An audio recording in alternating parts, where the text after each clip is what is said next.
Hello students, grammar की class में हम लोग डायरेक्ट से इनडायरेक्ट बनाना सीख रहे थे। अभी तक हम लोगों ने सारे नियम पढ़ लिए हैं और एक्सरसाइज की सीरीज में ऑप्टेटिव सेंटेंस तक के एक्सरसाइज की जा चुकी है। आज का जो अभ्यास एक्सरसाइज है वो है एक्सक्लेमेटरी सेंटेंस। एक्सक्लेमेटरी सेंटेंस को डायरेक्ट से इनडायरेक्ट में कैसे बदलते हैं, आइए इसको देखते हैं। इसके नियम वगैरह पढ़ाए जा चुके हैं। पहला सेंटेंस है the student said alas my friend is dead. तो रिपोर्टिंग वर्ब सेड को बदलेंगे द स्टूडेंट एक्सक्लेम्ड विद सारो। जहाँ पर दुख होता है विद्यार्थियों, रिपोर्टेड स्पीच को पढ़ने के बाद पता ही चल जाता है कि दुख है या सुख है, उसके अनुसार हम रिपोर्टिंग वर्ब को बदल देते हैं। तो क्या लिखे? The student exclaimed with sorrow that his friend was dead. ठीक है, एलास को हटा दिया गया और एलास वाले भाव को एक्सक्लेम्ड विद सारो लिखा गया, यानी कि दुख से चिल्ला उठा। दूसरा सेंटेंस है he said alas I am ruined। इसका भी उसी तरह से बनेगा he exclaimed with sorrow that he was ruined। Third, the boys said hurrah we shall have a jolly holiday tomorrow. बच्चे चिल्ला उठे बहुत अच्छा, हम लोगों के लिए कल का दिन छुट्टी का दिन होगा। क्या होगा? The boys exclaimed with Joy. Hurrah शब्द जो है हट जाएगा, इन्वर्टेड कामा हट जाएगा। क्या लिखेंगे? That they would have a jolly holiday the next day. ये इसका इनडायरेक्ट बनेगा। थर्ड सेंटेंस है विद्यार्थियों, they said what a nice flower it is. ये एक्सक्लेमेटरी सेंटेंस मोड में लिखा हुआ है। क्या होगा? They exclaimed with surprise that it was a nice flower. जब हम इनडायरेक्ट बनाते हैं, जो भी सेंटेंस का मोड होता है उसको बदल करके अफर्मेटिव मोड में कर देते हैं। Sita said alas my house is on fire. ये आपका पांचवा सेंटेंस है। इसका इनडायरेक्ट बनेगा Sita exclaimed with sorrow that her house was on fire. Six number, the teacher said what a naughty boy you are. इसका क्या बनेगा? इसका बनेगा the teacher exclaimed with anger या एक्सक्लेम्ड विथ सरप्राइज लिख देंगे that he was a naughty boy. ठीक है, ही हो जाएगा what a naughty boy you are. सातवां सेंटेंस है he said hurrah I have passed the examination. बड़े खुशी की बात है, मैंने परीक्षा पास कर ली। क्या बनेगा? He exclaimed with Joy that he had passed the examination. Have था, प्रेजेंट परफेक्ट टेंस था, हैव के स्थान पर हैड लिखेंगे, पास्ट परफेक्ट हो जाएगा। 8 नंबर का वाक्य, B said what a pleasant sight it is. क्या होगा? B exclaimed with surprise it was a pleasant sight. ये बन जाएगा आपका आठवां वाक्य, it was a pleasant sight. और फुल स्टॉप लगाएंगे, इन्वर्टेड कामा हटा देंगे, विस्मय बोधक का निशान हटा देंगे, बस ये इनडायरेक्ट बन जाएगा। 9th number, the captain said to the players bravo well done. इसका बनेगा the captain exclaimed with surprise या एक्सक्लेम्ड विथ जॉय। ब्रेवो भी हटा देंगे, वेल डन केवल लिख देंगे। ठीक है, क्या बना? The captain exclaimed with joy to the players well done. ये इसका इनडायरेक्ट बन गया। 10वां वाक्य है he said how dangerous it is. क्या बनेगा?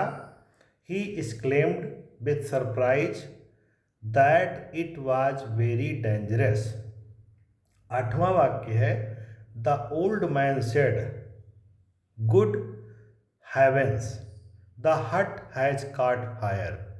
इसका बन जाएगा the old man exclaimed with surprise या exclaimed with sorrow that the hut had caught fire. 12वां नंबर का वाक्य है they said what a fall it was. क्या बनेगा? They exclaimed with surprise. ठीक है, it was a great fall लिख सकते हैं, it was a great fall. What a को ग्रेट भी लिखा जाता है और वेरी भी लिखा जाता है।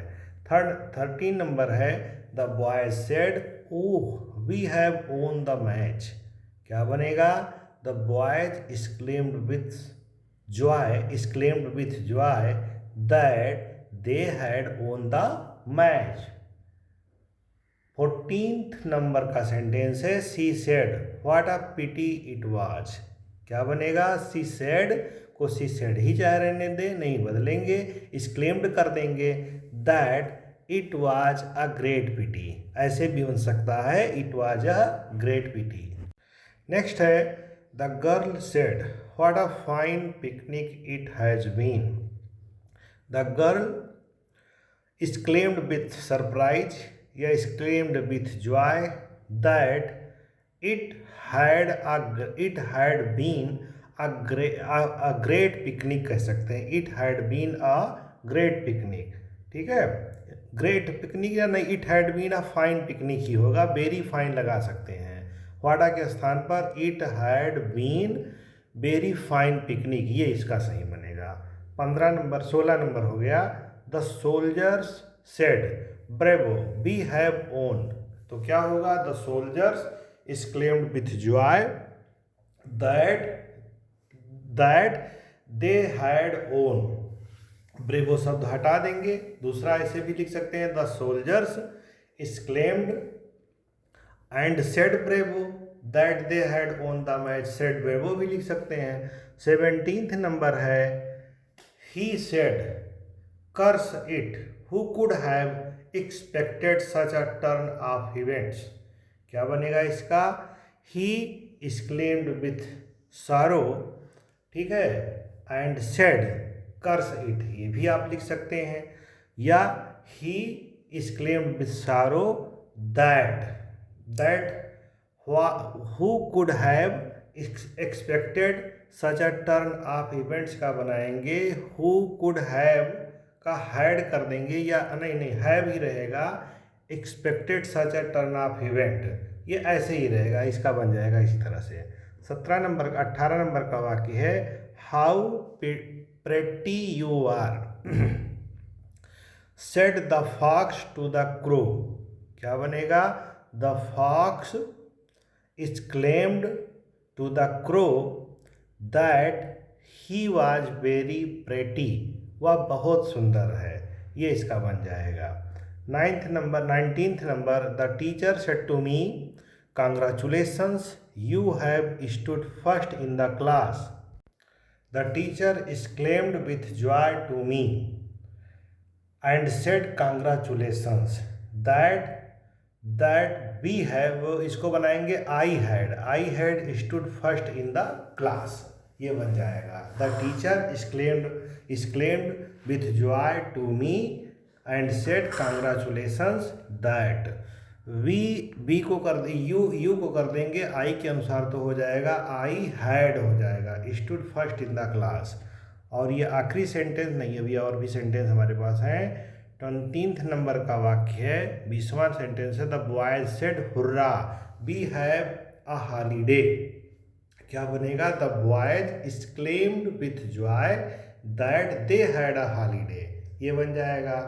कर्स it exclaimed the driver who could have foreseen such ill luck, इसका बन जाएगा आपका the driver exclaimed and said curse it that who could have foreseen such ill luck। ये आपका हो गया आज की एक्सरसाइज। इसी तरह से आपको अगला चैप्टर पढ़ाया जाएगा सिंथेसिस का। अगर अच्छी ग्रामर आपको सीखनी है, अच्छी इंग्लिश सीखनी है, तो आप ग्रामर सीखें मेरे चैनल पर, तभी आपको शुद्ध पढ़ना, शुद्ध लिखना, शुद्ध बोलना आएगा। धन्यवाद।